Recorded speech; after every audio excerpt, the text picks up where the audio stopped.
Hi guys, this is Tanvi and आज का topic है rise of nationalism in Europe. अब हम 1848 की तरफ जाते हैं। उसमें एक आर्टिस्ट था, फ्रेडरिक स्वरो।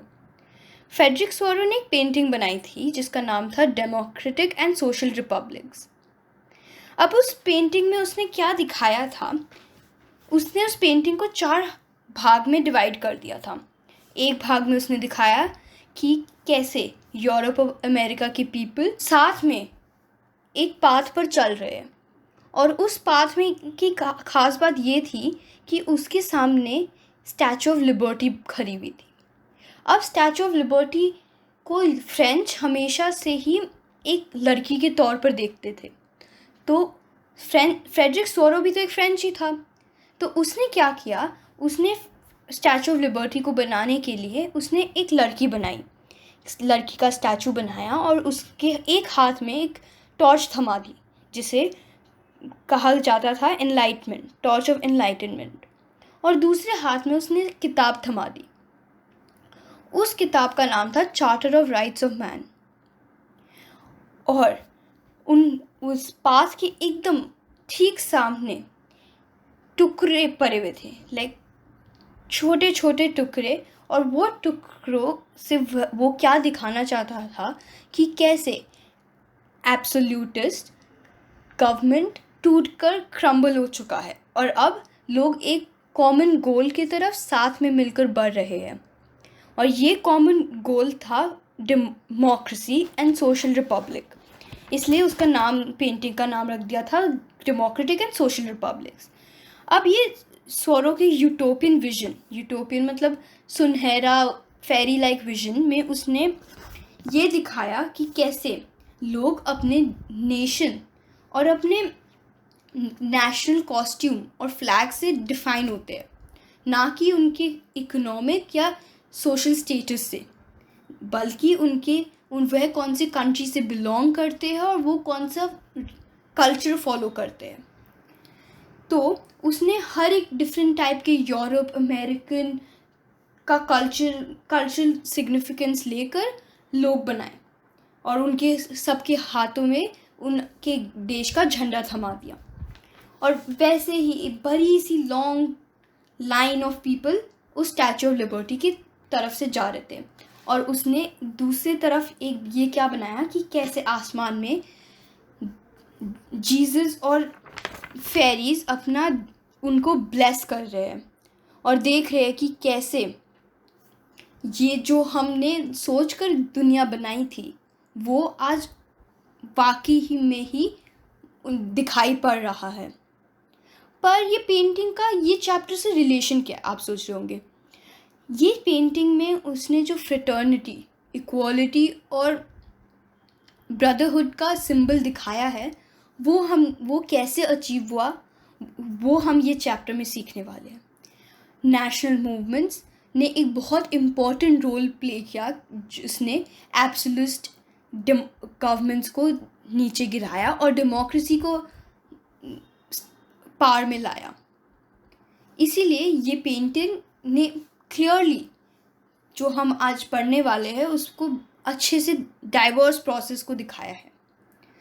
तो अब हम सीखते हैं French revolution and idea of nationalism के बारे में। हमने जो अभी पेंटिंग के बारे में सीखा वो 18 समथिंग में बना था, पर ये फ्रेंच रेवोल्यूशन ने 1789 में ही टेक प्लेस कर दिया था।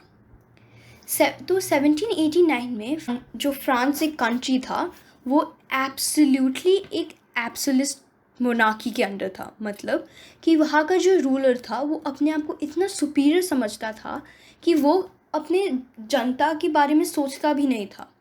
उसके लिए जो वो करता था वो हमेशा ही सही था। तो अब अगर तुम अनफेयरली ट्रीट किए जा रहे हो, कब तक तुम दबे हुए रहोगे, राइट। सो जब फ्रांस भी अब नहीं सह पाया अपने रूलर के मोनार्की को, तो उसने रिवोल्ट किया, तो फ्रेंच रेवोल्यूशन ने टेक प्लेस किया। फ्रेंच रेवोल्यूशन का सिग्निफिकेंस ये था कि उसने मोनार्की को नीचे गिराकर फ्रेंच सिटीजन्स के हाथों में पार दी। ये फ्रेंच रेवोल्यूशन ने प्रोक्लेम किया कि पीपल कॉन्स्टिट्यूशन बनाएंगे और ये नेशन को शेप और उसका डेस्टिनी देंगे।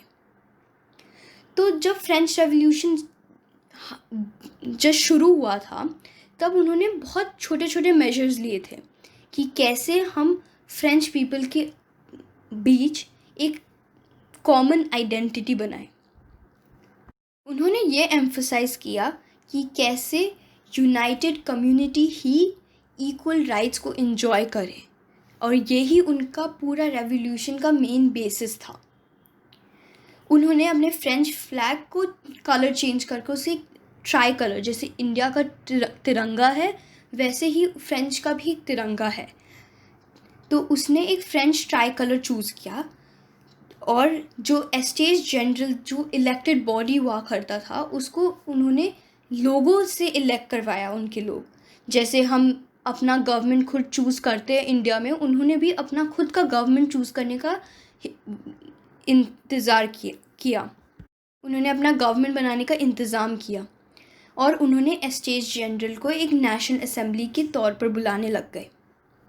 उन्होंने न्यू सॉन्ग्स कंपोज किए, ओथ लिए, मार्टर्स को कॉमेमोरेट किए, all in the name of a nation. अब ये जो सेंट्रलाइज एडमिनिस्ट्रेटिव सिस्टम था वो क्या करता था, वो पूरे सिटीजन्स को यूनिफॉर्म लॉज देता था ताकि लोग इक्वालिटी से अपने कंट्री पे जी पाए। तो ये सब फ्रांस के अंडर इंसाइड कर रहे थे। अब जब रेवोल्यूशन थोड़ा पेस लेने लगा, थोड़ा बड़ा होने लगा, तो ये रेवोल्यूशनरीज जो ये सब रेवोल्यूशन को स्पीयरहेड करते थे, उनको लीडर इंचार्ज लेकर आगे बढ़ते थे, उन्होंने डिसाइड किया कि ये सिर्फ फ्रांस में क्यों लिमिटेड रहे, क्यों नहीं हम बाकी कंट्रीज़ जो यूरोप में है उनको भी रेवोल्यूशनलाइज कर डेमोक्रेटिक बनाए या रिपब्लिक बनाए। वाई सब कंट्री सिर्फ मोनार्की के अंडर जिए और फ्रांस प्रोग्रेस करते रहे। तो उन्होंने क्या किया कि वह निकल पड़े ये आइडियाज़ बाकी कंट्रीज़ में स्प्रेड करने के लिए। तो उन्होंने क्या किया कि फ्रांस के जो लोग थे उन न्यूज़ तो चलती रहेगी, अब अगर कुछ काम इधर हो रहा है वो बाकी कंट्रीज़ में पता तो चलेगा ही। तो जब फ्रांस का न्यूज़ बाकी कंट्रीज़ के पास आया तो जो एजुकेटेड क्लासेस थे, अब जब एजुकेशन तुम्हें मिल रही है तो तुम बाकी लोग से ज़्यादा समझोगे उसका इम्पोर्टेंस। सो जो एजुकेटेड क्लास था उन्होंने क्या किया, उन्होंने छोटे छोटे क्लब्स बनाए और उन क्लब्स में उन्होंने कैंपेन्स और एक्टिविटीज़ किए जो फ्रेंच आर्मी का जो बेसिक आइडिया था इक्वालिटी, डेमोक्रेसी, फ्रेटर्निटी, उसको आगे बढ़ावा दिया। और उन्होंने फ्रेंच आर्मीज़ के लिए जगह बनाई ताकि फ्रेंच आर्मीज़ दूसरे कंट्रीज़ में आए और ये आइडियाज़ को अचीव करने में मदद करें। और इसी वे में बहुत सारे कंट्रीज़ में फ्रांस ने अंदर आए, जैसे हॉलैंड, बेल्जियम, स्विट्ज़रलैंड एंड बहुत मच ऑफ इटली में 1790s तक फ्रेंच आर्मी आए और उन्होंने ये आइडियाज़ को पॉपुलराइज़ किया और इन कंट्रीज़ को फ्रीडम अचीव करने में मदद की। अब अगर फ्रांस ने अपना एक लीडर चूज़ किया है तो वो लीडर जब बाकी कंट्रीज़ में स्प्रेड कर रहा है आइडियाज़ तो वो थोड़ा रिकग्नाइज होगा सबसे। और ये लीडर था नेपोलियन ने क्या किया कि वो जब बाकी कंट्रीज़ में आ रहा था तो उसमें अंदर से घमंड आने लग गया कि मैं अब पूरे वर्ल्ड को अपने अंडर ले पाऊँगा, राइट। तो उसने क्या किया कि उसने जो डेमोक्रेसी के रूट्स पर रेवोल्यूशन ने स्टार्ट लिया था उसको तो फ्रांस में डिस्ट्रॉय ही कर दिया था। उसने मोनार्की फिर से इस्टेब्लिश कर दी थी अपने रेन में, पर उसने ऐसा स्मार्ट वे में मोनार्की वापस इस्टेब्लिश किया था कि लोगों को लग नहीं रहा था कि एक्चुअली मोनार्की हो रहा है, पर उन्हें लग रहा था कि वह अभी भी डेमोक्रेसी के अंडर है। तो उसने क्या किया था, उसने वो पहले के बर्थ राइट प्रिविलेजेस जितना रिच हो उस पर स्टेटस जो था उसको अबॉलिश कर दिया। उसने right to property, equality before law, ये सब रखा। तो लोगों को भी लगा कि हाँ नेपोलियन हमारे साइड में है, पर एक्चुअली तो नेपोलियन अपने लिए ही ढूंढ रहा था सब कुछ। और ये सब उसने सिविल कोड ऑफ 1804 के थ्रू किया था। ये कोड को हम पॉपुलरली नेपोलियनिक कोड बुलाते हैं। तो उसने बहुत सारे एडमिनिस्ट्रेटिव चेंजेस लाए, ठीक है, ताकि द एडमिनिस्ट्रेटिव फील्ड में वो जो काम कर रहा है वो मोर रैशनल और एफिशिएंट रहे। पर जो रूलिंग हो रहा है वो डेमोक्रेसी नहीं, मोनार्की हो रहा है। और ये कोड अब बाकी रीजन जो वो ऑक्यूपाई कर रहा था उसमें जाते रहा, जैसे Switzerland, Dutch Republic, Italy, Germany, वो सब सारे कंट्रीज़ में नेपोलियनिक कोड को फॉलो किया जा रहा था।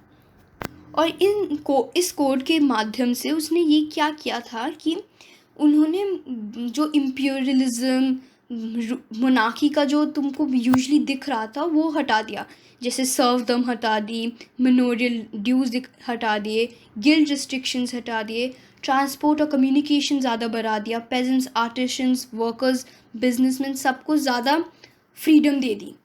तो उन्हें भी लगा कि हाँ, नेपोलियन हमारे साइड में है। पर ये जब एक्चुअली पहुंचा लोगों के पास और जब बहुत कॉमन होने लग गया तो लोगों का रिएक्शंस भी चेंज होने लग गया कि कैसे जब रिसेंटली कंट्रीज़ जैसे ब्रसेल्स, मेन्स, मिलान, वर्सो ये सब में आए थे तब उन्हें बहुत एंथुजियास्टिकली रिसीव किया गया था। पर जब उन्हें क्लियर होते गया कि administrative differences didn't go in hand with the political freedom, तो उनका दम घुटने लग गया। और ये increase taxation, censorship, force conscription into the French armies all Europe को कॉन्कर करने के लिए किए गए थे। और ये सब जो एडमिनिस्ट्रेटिव चीज़ उन लोग ला रहे थे उनको आउटवे किया, और ये रिज़ल्ट हुआ तुम्हारा फ्रेंच रेवोल्यूशन का नेगेटिव इम्पैक्ट पे। और इससे let we end the topic. Thank you.